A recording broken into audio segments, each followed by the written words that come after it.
Right, this is not the original intro to this video. I'd made an intro along with the rest of the video, but do you know what? I've had so many problems the last 2 or 3 days.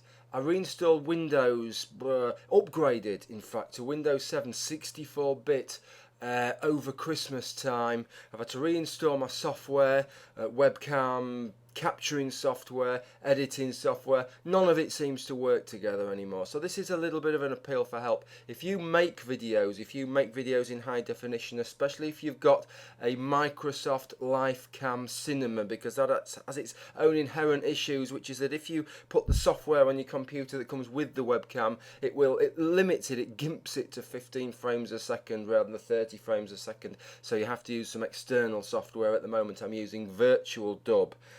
If anybody has any information on how they set theirs up, if you make videos and if you edit videos, I'd be really interested to know with regard to what codecs you use, what settings you use, because this has been a nightmare. I felt like Mr. Scott aboard the Enterprise, frantically trying to keep the ship from tearing itself apart. Anyway, that's the intro. If anybody can help me on that, fantastic. Right, on with the video. And it's good to be back. Okay, what I want to talk about is a claim that's often made against a subjective moral standpoint, which is something along the lines that if we accept a subjective moral standpoint rather than an objective moral standpoint that is somehow grounded in something external to us, that all of a sudden the shackles are off, that anything we wish to claim or perceive as moral, we can do so with equal justification to anything anybody else could come up with. That all of a sudden the whole scenario is boundless, that any moral claim is equal to any other. And that's a genuine concern that some people have. And some people, especially people of a religious persuasion, make this argument as often as they can. I'm going to play you a clip of Shawn Venom Fang X, who apparently has recently returned to YouTube's. Wow, I didn't know about that. And I watched this video of his, and this is a claim that he's made so many times. He's made so many times in the past, he's practically industrialized the process of making this claim. But let's see him make the claim recently, and then let's look into it. Alright, so let's take a look at the traditional view of morality. I believe that there's been a moral crisis in our culture which has resulted in moral relativism and moral subjectivity, which leaves us without a true method to judge between what is right and what is wrong. And the way to distinguish between the two was the law of God, or the Tao. Our modern culture has denied entirely the existence of this law, leaving only the moral injunction and language of right and wrong. Man as he is, and man as he should be, but without a standard by which to judge which category to place certain behaviors.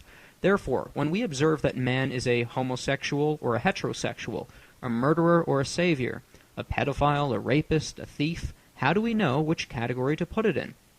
At this point, it is only a matter of personal preference, and the danger is this. What if we put something in the wrong category and justify something that is actually immoral?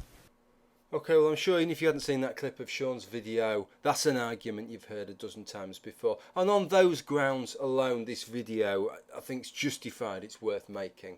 But more than that, I think this video is worth making because regardless of what Shawn's intentions are, which I can't be party to, I'm sure that many people who make this argument earnestly believe it. I'm sure there are many people who believe that they have an objective morality, that their morality comes from something totally external to them and isn't flavoured by them at all, even though their particular perhaps brand of Christian morality is one of only 10,000 different shades of Christian morality. They can't all be objective, can they? But even so, they believe that their morality is objective, and they're worried that if we have any kind of a subjective element to our morality, that we really could slip into some terrible abyss where we venerate the baby mutilator or something along those lines. So the point is, why can't this happen? Is it not immediately apparent why this can't happen? Well, clearly it isn't. You know, often in these kinds of circumstances, an analogy could clear this up, and there's so many analogies that we could make. We could say that just because there isn't a minimum time set on the 100 metres doesn't mean it's possible that somebody can run it in 2 seconds. That just because we allow a baby the freedom of a playpen doesn't mean it can crawl all the way to the North Pole. But these are analogies which, yeah, they give you a flavour of the answer, but they don't really give you any clues why. Why is a 100 metres runner bounded from running 2 seconds? Why is a baby bounded from getting to the North Pole? Well, it's the edge of the playpen, yes, we know that. But how does this fit in with this idea of morality? What causes the bounds within morality? What stops us slipping into venerating, as a society, venerating the baby mutilator, which is what these people are so scared of? So as part of this process then, I'd like us to consider taste. Nothing highbrow like taste in music or in art, but simply our tastes in food. Most people would accept that tasting food is a subjective thing. You know, some people, such as myself, really love curry. You can eat curry practically for every meal of, well, not every meal, maybe not breakfast, but other than breakfast, for every meal of the day. Whereas other people, they just can't abide curry. In fact, they don't like spicy food at all, let alone curry. But if somebody who doesn't like spicy food says to somebody who likes curry, do you know what? You're categorically wrong. You think you find curry tasty, you're wrong. Curry isn't tasty. Well, we'd laugh at them because we all accept that tasting food is subjective. But here's the thing. One assumes that somebody like Shawn accepts that. So is he racked with worry? Does he sit there at home in the same way as he's stressed about subjective morality? Does he sit there at home worried that at some time in the future that the actual pinnacle of culinary excellence is going to be a plate of steaming hot dog shit? Is he actually concerned that at some point we're going to start consuming large amounts of animal excrement purely on the grounds that, well, if taste is subjective, then anything goes. We can literally find anything tasty. Well, I don't think he does. And I think because, like most people, he realises that we have a sense of taste for a reason. And this is where we start to get the clues as to why we're bounded in terms of our morality.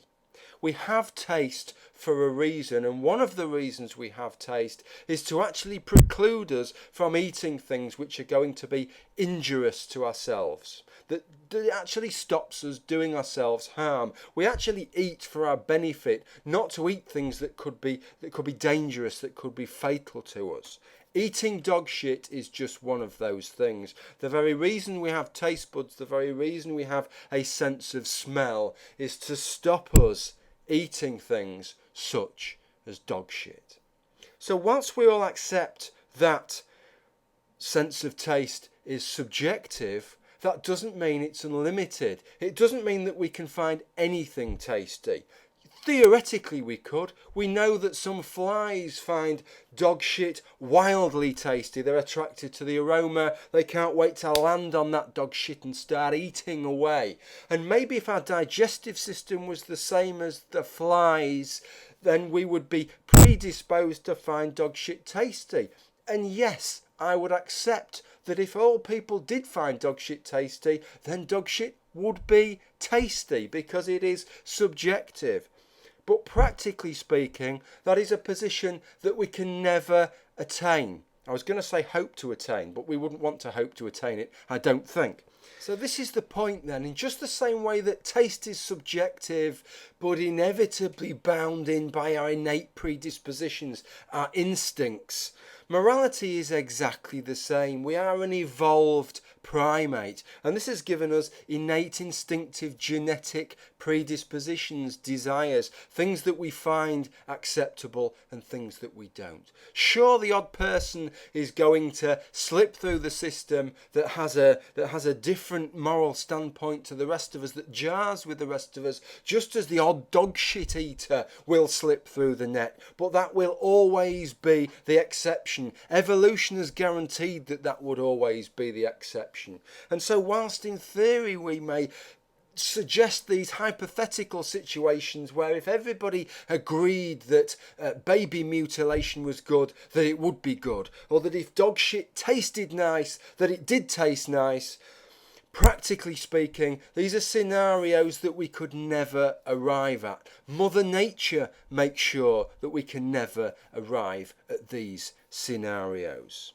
I think that's a good point to wrap up this video now, not least because I've got a beautiful pan of Rottweiler's eggs cooking away there in the oven, so I'm going to get off, tuck into them now. Okay, take care, thank you for watching this video, and it's nice to be back. Bye for now.